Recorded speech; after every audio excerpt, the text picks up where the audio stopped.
देवास आगामी दिनों में मध्य प्रदेश में उपचुनाव होने हैं। चुनाव संबंधी चर्चा को लेकर भाजपा के राष्ट्रीय सचिव कैलाश विजयवर्गीय आज देवास पहुंचे। उन्होंने पूर्व मंत्री दीपक जोशी के घर पहुंचकर उनसे चर्चा की। इस दौरान सांसद महेंद्र सिंह सोलंकी, पूर्व विधायक मनोज चौधरी भी पहुंचे। करीब आधे घंटे तक चर्चा चलती रही। मीडिया से चर्चा में कैलाश विजयवर्गीय ने कहा कि दीपक को मनाने की आवश्यकता नहीं है। दीपक जी का आदेश था तो देवास आ गया। उपचुनाव का लेकर कहा कि हम 24 की 24 सीटें ही जीतेंगे। पिछली बार कमलनाथ सरकार ने जिस तरीके से हर वर्ग के लोगों के साथ धोखाधड़ी की थी, उसे जनता नहीं भूली है।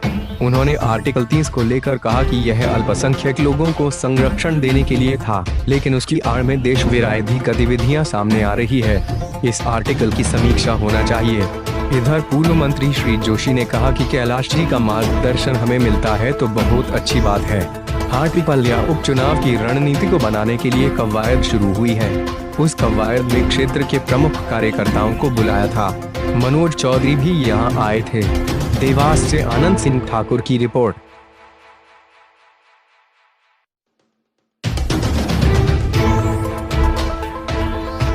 पर आए तो क्या मामला है, क्या मनाने के लिए आए क्या आज आप?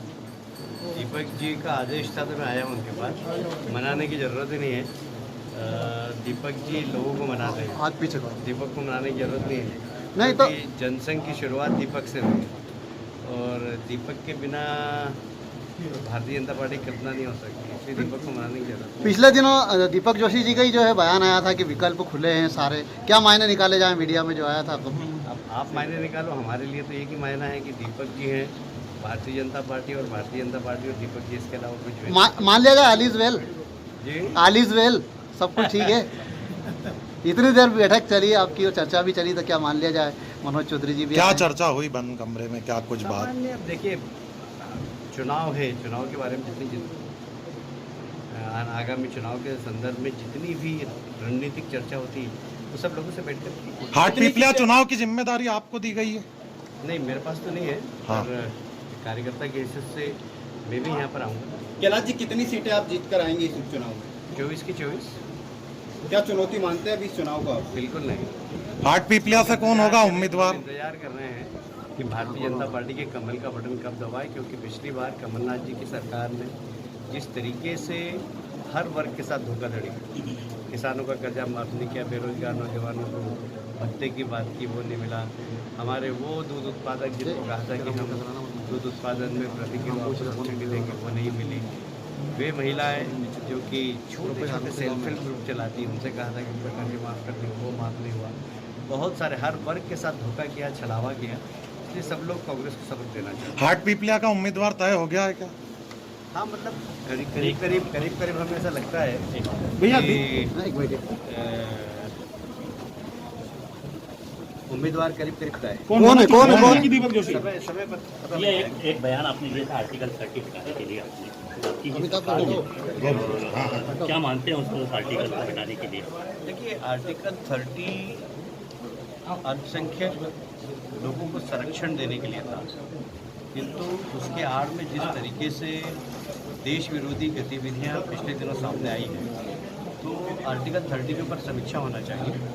और ऐसा क्यों कि सिर्फ उसका लाभ कुछ लोगों को ही मिले। यदि आर्टिकल 30 के अंतर्गत अन्य शिक्षण संस्थान भी आए, चाहे बहुसंख्यक समाज के क्यों नहीं, तो उनको भी लाभ मिले। किसान बार बार चक्का जाम कर रहे हैं मध्य प्रदेश में। क्या गुट माना जाएगा? देवास की विधायिका कांग्रेस सवाल उठा रही, चक्का जाम आज ही देवास में हुआ किसान। देवास की विधायिका यहाँ पे नजर नहीं आ रही है। वरिष्ठ नेतृत्वकर्ता होते हैं, समय समय पर आती हैं, लेकिन कल परसों उन्होंने कहा था कि मैं इधर से देवास आना मेरी किसी काम से, तो आप देवास रहोगे तो मुझे ऐसा चाहिए में आ रही है तो बिल्कुल आऊँगा, इसी आदेश हुआ।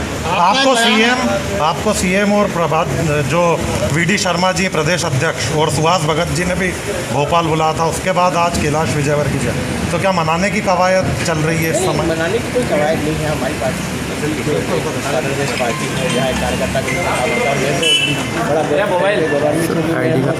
कार्यकर्ता के रूप में काम करा, तो इस नाते से कोई मनाने की बात नहीं है। जो बातें कहीं हो जाती है गाय बगाए, उस बातों को शंका को दूर करना पड़ता है, और उसको मैं जाके अगर नेता बुलाता तो हम करते।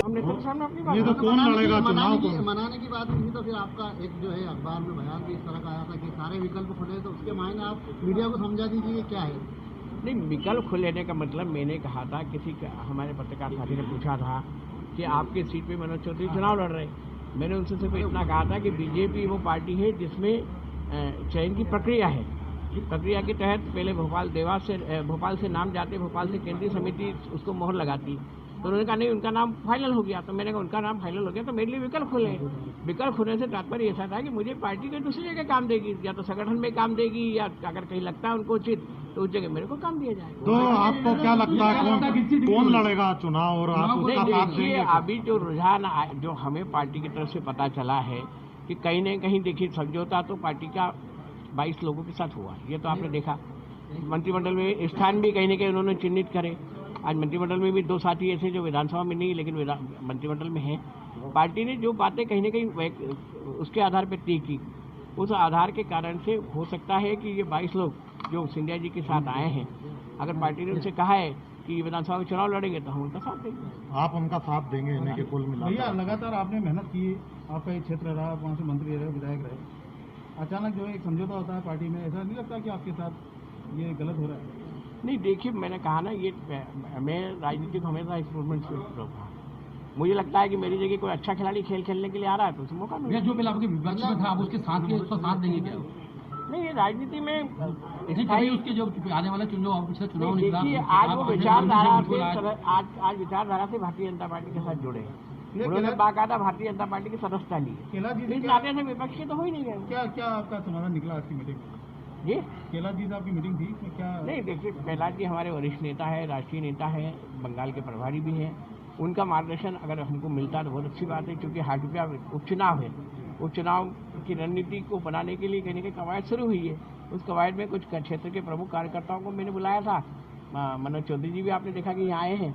ऐसे दृष्टिकोण में कुछ न कुछ प्रारंभिक शुरुआत हम लोग